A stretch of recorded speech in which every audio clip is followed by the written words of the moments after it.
Am I still inside of my Halloween outfit? No, I'm not. But do I still have my wig on and my makeup? Yes, and I figured might as well put this to use. Hi, I'm Camila Rose, and today we're going to talk about the new moon in Scorpio that's coming up and how you can take advantage of that and utilize that to help you do some massive, intense healing.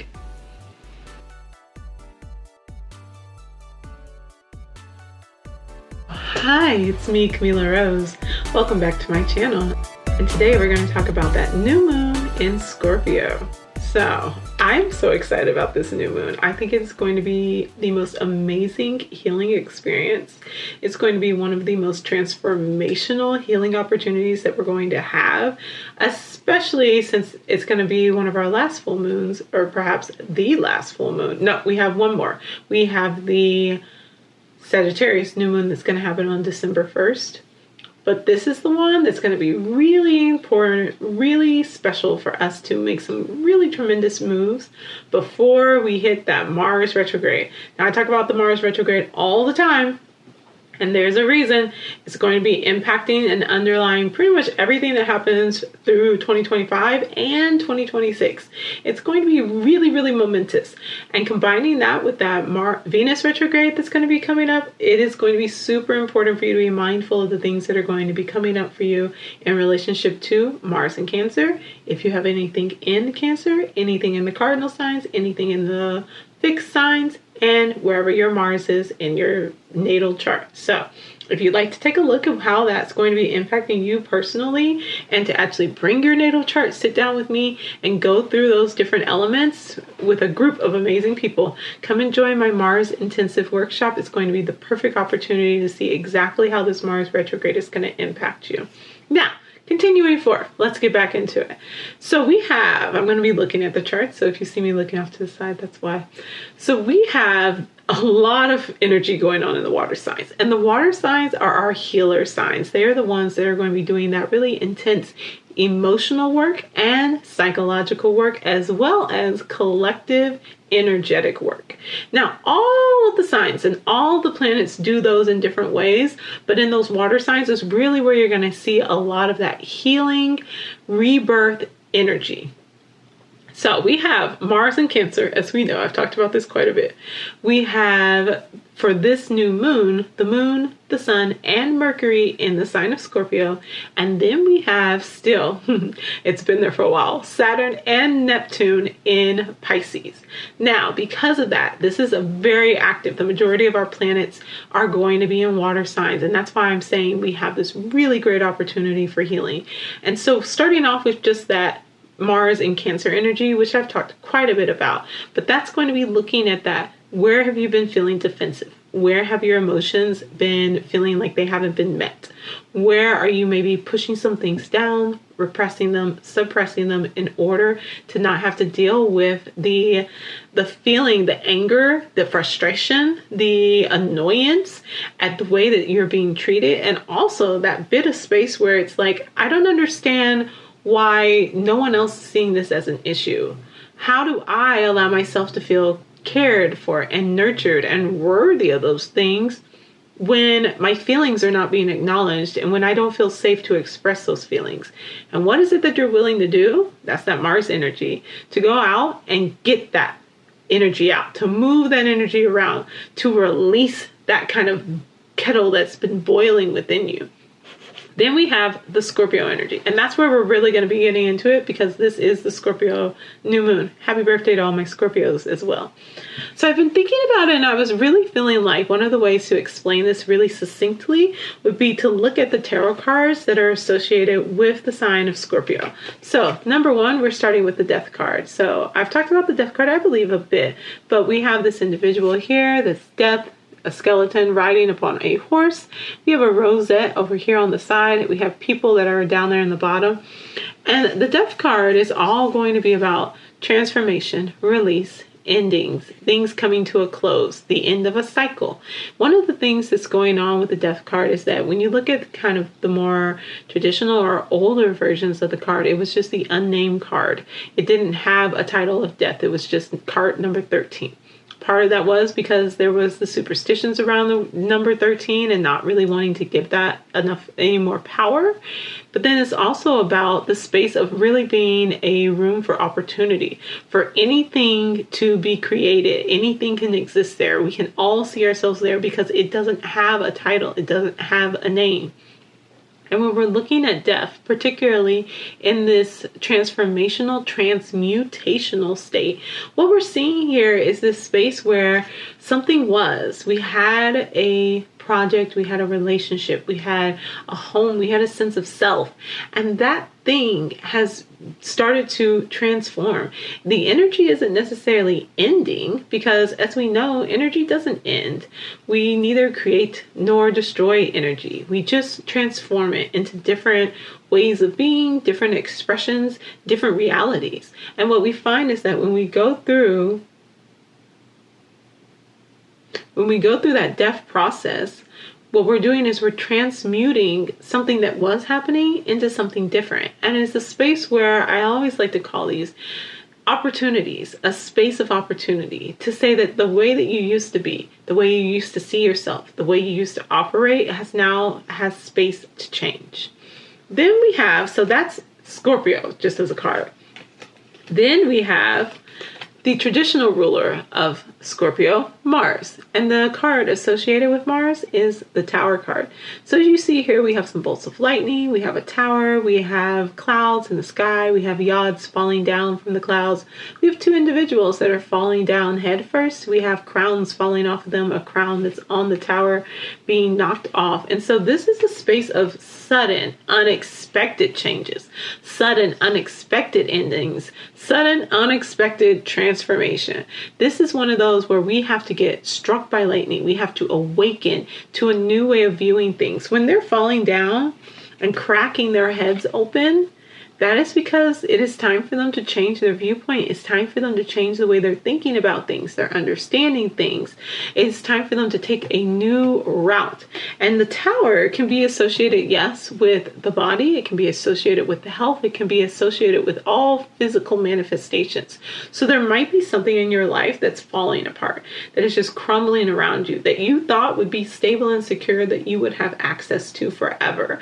And then all of a sudden now that thing just doesn't exist anymore. It's not a reality anymore. Sudden disasters, things of that nature can all be associated with this feeling of a tower moment. But also just when we feel overwhelmed and we just don't even know where all of these things kind of piled one on top of each other. And when you go and you look back at things in retrospect, you can see kind of how everything started to build up. But it just wasn't, you just didn't ever expect for it to crumble in the way that it did. And so the Tower card is that Mars energy. It is that sudden, it is that quick. It can be very aggressive. It can be very intense. And it makes you want to move. It makes you want to try to do something. And that is very Martian-like energy. Then we have the beginning of life and the end of life. Martian energy. Then we have the modern ruler of Scorpio. And that is the Judgment card. Pluto. Pluto is associated with the card of Judgment in Tarot.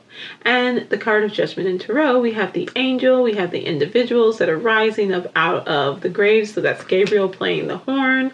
And we have this kind of rebirth moment. You've gone almost all the way through the major arcana in the Tarot. You've gone from the Fool, you've been reborn, you've figured out what your worth is, you've done the inner work, you've done the light work. You're just finding yourself in this new place, and it's almost time for you to be the world.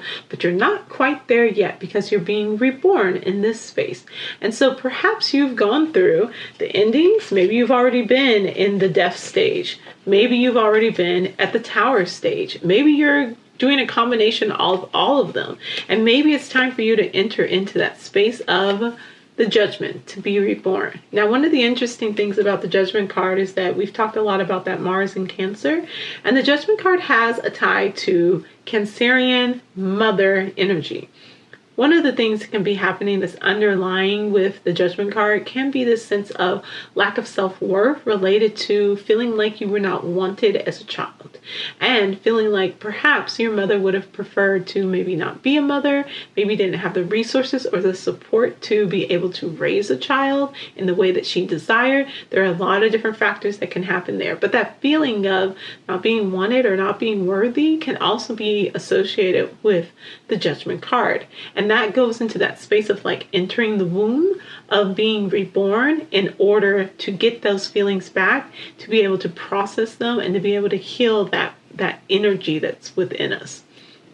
But that's only for a very, very select few of people. I normally never read the Judgment card that way.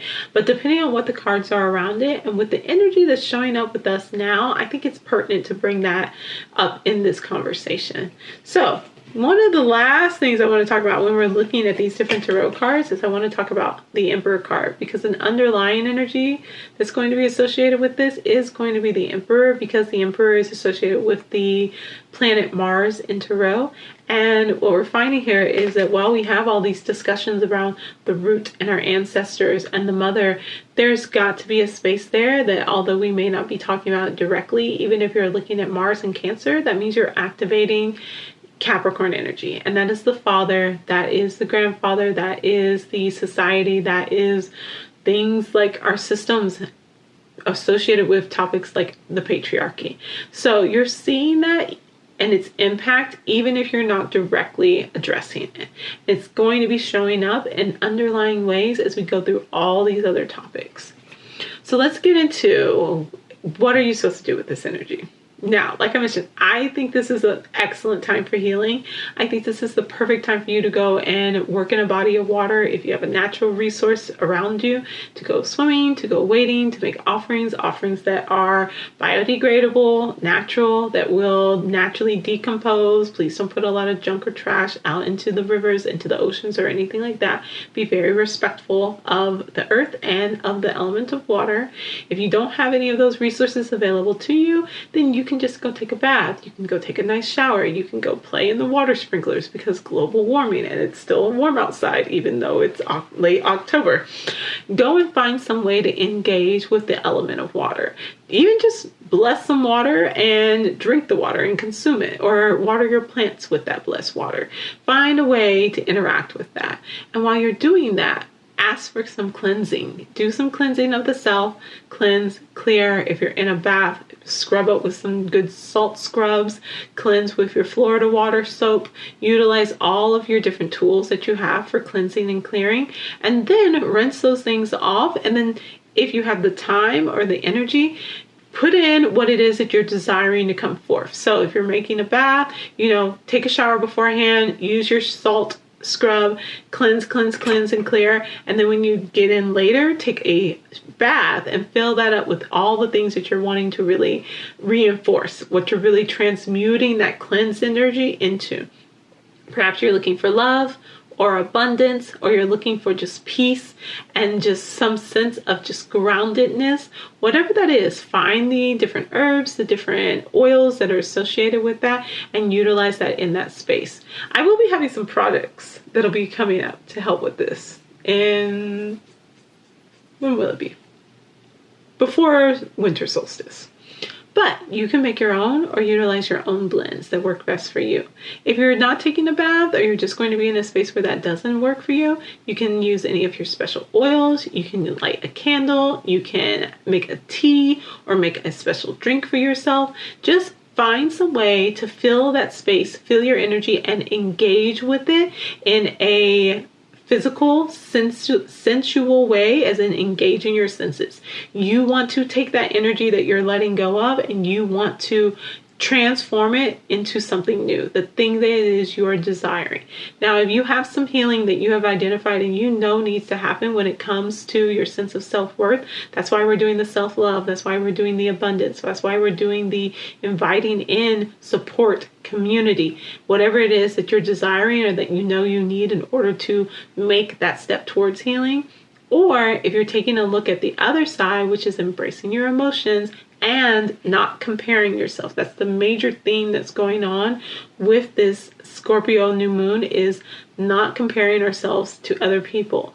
We so often get caught up in looking around us in the world and seeing what other people have and wishing we had that, the relationships, the cars, the houses, the jobs, whatever. And then we also find ourselves looking on social media at these curated pieces and pictures and videos and thinking, wow, I really wish that was my life. And sometimes we utilize that energy in the other way, saying like, wow, I'm really so glad that that's not me. And it gives us that sense of like, oh, okay, I'm not doing as bad. Either way, we're comparing ourselves, whether you're coming out on top or coming out coming out of that situation without being on that level or where you perceive their level to be. But that comparison is just taking our energy that we could be utilizing for something else that might be more productive for ourselves. And so releasing that sense of comparison is going to be super important, but also really, really easy, much easier to do during this new moon. The other thing is that let's get into the archetypes and projection, because we don't actually know what anybody else's lives are like. We might hear about them, we might see them, but more than likely we don't live that day to day with them. And we definitely are not experiencing that if it's someone that's on social media. And so this is a projection of our idea. They're framing and creating a reality, and we're accepting that reality and then taking our own desires of what we want or don't want and projecting them onto that. And that's what gives it that strength. It gives it the influence. It gives it that power. And that's just something you don't actually have to do. You can keep that energy, that power for yourself in order to be able to create the things that you want to see happening in that space. And then it also helps us to not feel so taken over by our feelings or our desires for the things that we see other people having, and then our response, how that might activate some emotional responses within us towards them. So it could just make things a lot healthier for us and for other people. Now, we've talked about the healing part. We've talked about kind of what to do with the healing. I'm going to be having a sound bath for the new moon in Scorpio. So if there's a local ritual or event that you can attend, if you're in the North Texas area, come check out my sound bath. There's tons of things that you can do to work with this energy. Now, there's a second part of this that I want to talk about that I'm going to come back and make a second video of that'll be up tomorrow. So I really hope you enjoyed this kind of breakdown and taking a look at the energy of the new moon in Scorpio. I am sending you so much great energy for healing, for embracing who you are, for loving who you are, for knowing that you are worthy, that you are loved, that you are deserving of everything that you have ever wanted in your life. And that even if you've gone through some really tough times, they don't have to define you, but they have helped to create you and to put you where you are today. But they don't have to be your continued story. You can rewrite your story whenever you're ready to. And you can take those as the first couple of chapters. The first decades of your life are just the prologue before you write this new chapter, this new desire, this new story.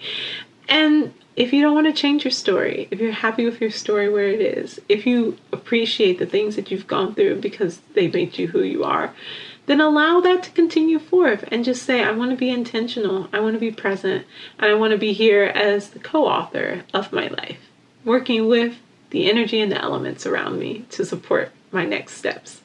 So I'm wishing you the happiest of new moons in Scorpio. I hope you really enjoy all of this good energy that's coming up, and we'll get into some of the more dicier energy in the next video. See you in a little bit. Bye.